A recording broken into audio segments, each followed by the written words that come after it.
ترجمہ کر دیا جائے ایٹم بم تو غلط نہیں ہوگا. میں ذرا ایک کرسی ادھر دے دو، میں ساتھ بیٹھ جاؤں. جی نہیں، چھوٹی والی اٹھا دو، چھوٹی والی ادھر سے.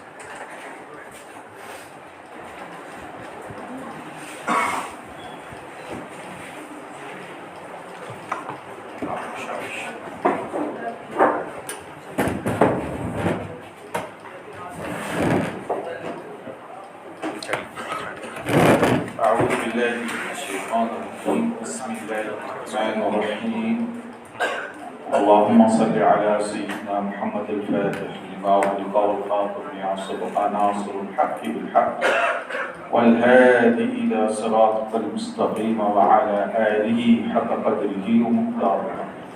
أما بعد السلام عليكم ورحمة الله تعالى وبركاته. آپ کو میرا انٹروڈکشن تو ہو گیا ہے. اب ٹاپک پہ ہم ڈائریکٹ آ جاتے ہیں. موضوع جو ہے وقت آخر ہے. دراصل یہ میری ریسرچ ہے، جو باتیں میں آپ لوگوں سے کر رہا ہوں اور بہت سے حضرات مجھے سن چکے ہوں گے شاید یوٹیوب پہ اور ٹیلی ویژن پر، تو یہ تقریباً بہت سی چیزوں سے مختلف ہے.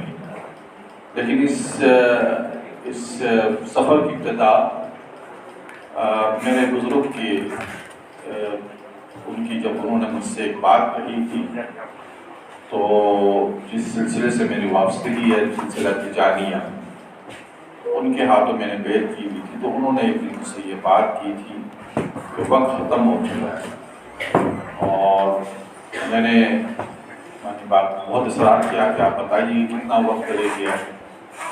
کہ ہم بھی سنتے آتے تھے بچپن میں کہ 14ویں صدی 8ویں صدی ہے، اس طریقے سے باتیں تو سنتے تھے عموماً، لیکن کبھی کوئی ڈیپلی نالج نہیں تھی. تو انہوں نے کہا کہ میرا علم مجھے بتاتا ہے کہ وہ ختم ہو گئے. تو اس زمانے میں انہوں نے مجھے کہا تھا، آج سے کوئی لگ بھگ 23 یا 24 سال ہو گئے اس بات کو، کہ صرف 80 سال رہ گئے. تو میں نے کہا کیوں آپ اس بات کو کیسے کہہ سکتے ہیں؟ میرا علم کیا نہیں، وہ لائٹ آ گئی ہے تو اب اس کو لائٹ پہ کنورٹ کرتے ہیں. صرف 80 سال لگیں گے اسے شروع کریں.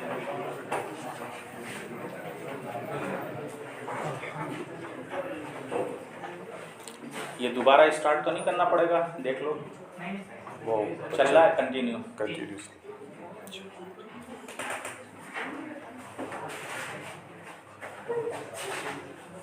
وہاں اسٹاپ کر دو، پھر یہ آن کرنا. ہاں چلو.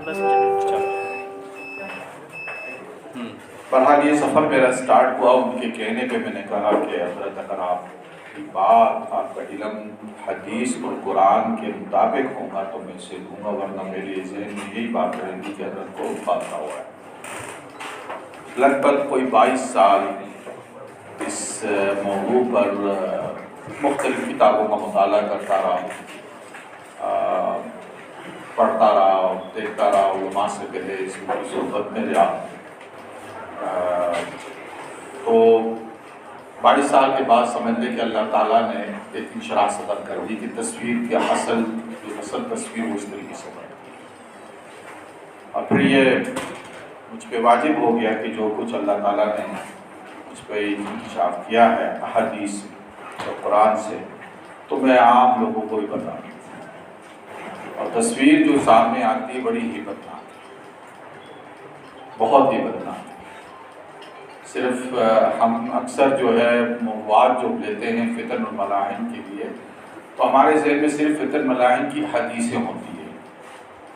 تو صرف فتن ملاحن کی حدیثیں پڑھنے سے آپ وقت آخر کو نہیں سمجھیں گے. وقت آخر جو ہے وہ ایک ایسا علم ہے، بلکہ میں اسے کہتا ہوں مدر آف آل نالج. تمام دنیا کا علم جو ہے وہ علم وقت آخر سے جڑا ہوا ہے. اگر آپ اس پہ غور کریں گے اور اس کے فلسفے کو سمجھیں گے تو آپ کو ساری بات سمجھ میں آ جائے گی. اس کا فلسفہ یہ ہے کہ پہلی بات ذہن میں رکھیں کہ اللہ تعالیٰ کے لیے کوئی وقت مفت نہیں ہے. اللہ پاک ہے مکان اور زمان سے، وہ بے نیاز ہے، نہ اسے کسی جہت کی ضرورت ہے نہ کسی زمانے کی ضرورت ہے. اس لیے آپ بعض اوقات قرآن میں دیکھتے ہیں کہ ایسے صیغے میں کچھ آیتیں بیان ہوتی ہیں جو ماضی کا صیغہ ہوتا ہے لیکن مستقبل کی خبر ہوتی ہے، کیونکہ اللہ کے سامنے مستقبل، ماضی، حال تینوں چیزیں جو ہے نا وہ ایک سامنے ہیں، اس کے سامنے کوئی چیز غیب نہیں ہے۔ اور اس وقت، ایسے وقت کو اہل تصوف کہتے ہیں وقت آن، یعنی جس میں تینوں زمانے شامل ہو گئے، جسے ہم مستقبل، ماضی اور حال کو کہتے ہیں۔ تو اللہ تعالیٰ کی ذات کے لیے کوئی وقت نہیں ہے، یعنی آخر اول نہیں، وہ جہاں تھا وہیں پہ ہے اور وہ وقت اس کے پاس وہیں ٹھہرا ہوا۔ لیکن جب مخلوق کی ابتدا کی گئی تو وقت بھی شروع ہو گیا۔ اب اسے ذرا غور کیجیے، کیونکہ اب میں ذرا وقت آخر کا فلسفہ سمجھانا چاہتا ہوں تاکہ میری بات کو آپ آگے سمجھ پائیں گے۔ تو اللہ تعالیٰ کی ذات کے لیے تو کوئی وقت نہیں ہے، لیکن مخلوق کے لیے وقت ہے۔ اور عربی لغت کے اندر اگر دو چیزیں ہوں، یعنی اگر صرف دو ہی چیزیں ہوں تو دوسری کو آخر بھی کہا جاتا ہے، اول و آخر، یعنی دوسری کے علاوہ کوئی اور چیز نہ ہو تو پھر اس کو آخر بھی کہا جاتا ہے۔ یہ عربی لغت کی میں آپ کی بات بتا رہا ہوں۔ تو جب مخلوق کی ابتدا ہوئی تو اللہ تعالیٰ نے وقت کے آخر کی ابتدا کر لی، یعنی وقت آخر شروع ہو گیا اسی دن سے۔ اب یہ کہنا کہ مخلوق کی ابتدا کب ہوئی، کون تھا پہلا مخلوق، یہ بڑی اہم بات ہے۔ اس کو اگر آپ سمجھ جائیں گے تو باقی باتیں بھی سمجھیں گے۔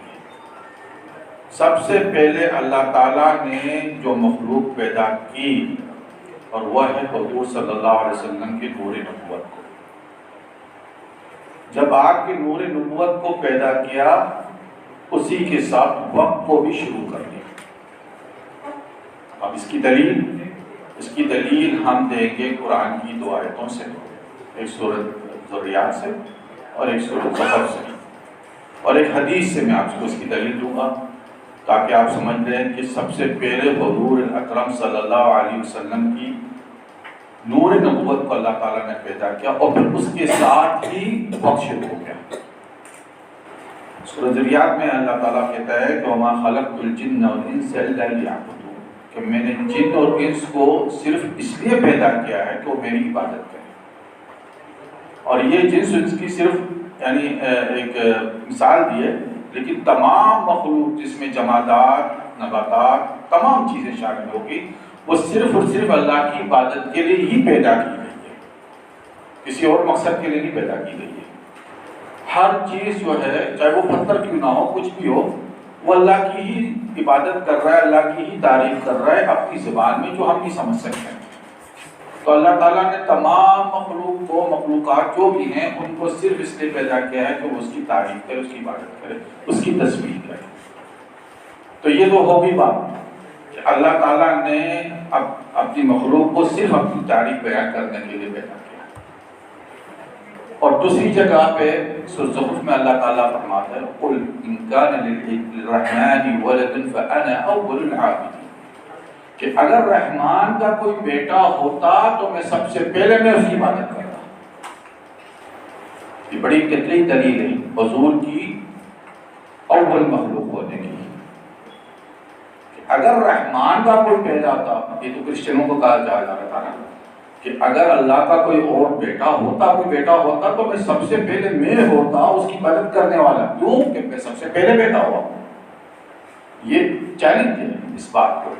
اب آیات ایک حدیث پہ کہ حضور فرماتے ہیں بعثت انا والساعة كهاتين، اپنی انگلیوں کو، دو انگلیوں کو جوڑ کے فرمایا ہے کہ میں اور وقت دونوں یکساں یوں پیدا کیے گئے یا بھیجے گئے۔ یہ دلیل ہو گئی۔ اب اس بات کو اگر آپ تسلیم کرتے ہیں تو ہم 3 مرتبہ فکر کو چیلنج کرتے ہیں۔ میری بات کو ذرا حوصلے سے سننا، کیونکہ ہم بعض اوقات ہمارے اندر مسلکی اختلافات بھی ہے، لیکن اس باتوں کیونکہ اس لیے اہم ہیں، میں پہلے کہہ چکا ہوں کہ مدر آف آل نالج جو ہے وہ وقت آخر ہے۔ اس سے تمام، اگر آپ اس کو جائیں گے نا پڑھنے کے لیے، سمجھنے کے لیے، آپ کی فزکس، آپ کی جیولوجیکل، آپ کیمسٹری بھی آپ کو اس میں ملے گی، آپ کو بایولوجی بھی ملے گی اس کے اندر. کیونکہ جب میں ریسرچ کر رہا تھا تو مجھے ضرورت پڑتی تھی کہ میں ان سبجیکٹ کو بھی ذرا پڑھ کے کھنگالوں کہ یہ بات اس سے ملتی کہ نہیں ملتی ہے. آگے مجھے سمجھنا پڑتا تھا ان چیزوں کو. تو یہ میں کہہ رہا ہوں کہ مجھے یہی نظر آیا کہ یار یہ وقت آخر تو اصل میں مدر آف آل نالج ہے، اسی سے تو تمام چیزیں پیدا ہوتی ہیں. اور یہ فلسفہ سمجھنا ضروری ہے کہ وقت آخر ہے کیا. وقت آخر یہ ہے کہ اللہ نے مخلوق کو پیدا کیا اور ساتھ میں وقت کو بھی شروع کر دیا. وہ تو خود بذات خود اس کی ذات پاک ہے وقت سے، لیکن مخلوق کے لیے وقت مقرر ہے، ایک ٹائم ٹیبل اللہ نے بنایا ہوا ہے. تو یہاں سے ابتدا ہے اور یہاں سے اس کی انتہا ہے، یعنی اس کا اینڈ ہونا لازمی ہے. تو اب یہاں پہ جب ہم کہتے ہیں کہ حضور کی جب بات ہوگی کہ حضور پہلے مخلوق ہیں، تو اب اس میں تین جو ہے اسکول آف تھاٹ جسے آپ کہتے ہیں، میں اس کو ذرا اس طریقے سے کہوں گا کہ اس کو چیلنج ہو جاتا ہے. ایک تو وہ ہے جو لوگ ایتھسٹ ہیں، جو کسی خدا کو نہیں مانتے. تو وہ کہتے ہیں کہ بھئی یہ جو کائنات ہے یہ خود بخود جو ہے نا بگ بینگ جسے تھیوری کہتے ہیں، وہ خود بخود جو ہے نا پھوٹ پڑی ہے. مطلب ایک دھماکہ ہوا اور تمام کائنات جو ہے نا خود بخود سامنے آ گئی. تو ان سے پھر یہ سوال اٹھتا ہے کہ دھماکے کا وقت کس نے مقرر کیا تھا؟ بھائی ایک چیز تھی وہ تو پھٹی، تو اس ٹائم پہ کیوں پھٹی جس ٹائم پہ اس کا کوئی نہ کوئی وقت تو مقرر کیا تھا. تو یہ وقت کہاں سے پیدا ہوا؟ سوال تو پہلے ہی آ جاتا ہے کہ وقت پیدا ہوا کسی کے ساتھ. اگر یہ دھماکے سے کائنات قائم ہوئی ہے تو پھر دھماکے کے لیے وقت کس نے مقرر کیا؟ آپ لوگ اس ذہن میں رکھیں، جب آپ کو کوئی ایتھکس قسم کی لوگ ملتے ہیں وہ یہ کہتے ہیں تو اس سے پوچھیں کہ بھئی وقت کس نے پیدا کیا پھر کہ یہ جو اس وقت پہ یہ دھماکہ ہونا تھا. کیونکہ ہمارے پاس تو حدیث ہے حضور صلی اللہ علیہ وسلم کی میں اور وقت ساتھ پیدا ہوا ہے. ہم یہ جواب دے سکتے ہیں کہ بھی حدیث ہمیں یہ بتاتی ہے کہ حضور کے نور نبوت کو اللہ نے پیدا کیا اور اس کے ساتھ وقت کو بھی جلا کر دیا. اچھا آگے چلتے ہیں. دوسرے وہ لوگ جو کہتے ہیں خدا کے ساتھ اس کا بیٹا بھی تھا، جو حدیث علیہ السلام کے متعلق باتیں کرتے ہیں، اور دوسرے مشرکین. تو حضور صلی اللہ علیہ وسلم نے فرمایا کہ اللہ کے ساتھ اگر کوئی ہوتا تو میں سب سے پہلے اس کی عبادت کرتا. کیوں کہ میں سب سے پہلے پیدا ہوا. یہ چیز کو اگر آپ مانتے ہیں کہ حضور سب سے پہلے پیدا ہوئے تو آپ وقت آخر کو بھی سمجھیں گے اور ان لوگوں کو جواب بھی دیں گے جس میں جو ملحد ہے، جو خدا کو بالکل نہیں مانتے ہیں، اور وہ جو خدا کے ساتھ شرک بھی کرتے ہیں ان کو بھی جواب دے سکتے ہیں آپ اسی باتوں سے. اور تیسری وہ لوگ جو ہم میں سے ہی ہیں جو کہتے ہیں کہ حضور صلی اللہ علیہ وسلم جو ہے وہ بعد میں آئیں، پہلے قلم ہوا پہلے ہوا. تو اس کے لیے یہی ہے کہ اگر پہلے قلم ہوا تو حضور کا یہ سورۃ رحمان سورۃ زخرف میں یہ فرمانا فَأَنَا أَوَّلُ الْعَابِدِينَ، تو میں سب سے پہلے عبادت کرنے والا ہوتا. تو یہ کہاں سے بات ثابت، یعنی بات کو کہاں کی، اس کی کیا تفسیر ہوں گی پھر؟ اب یہاں پہ ہم جب بات کہتے ہیں کہ اللہ تعالیٰ نے جب حضور کو پیدا کیا، اس کی نور نبوت کو پیدا کیا، اور پھر اس کا مطلب ہے وقت شروع ہو گیا تو پروگرام شروع ہو گیا. تمام کائنات کے لیے اللہ تعالیٰ نے پروگرام شروع کر دیا.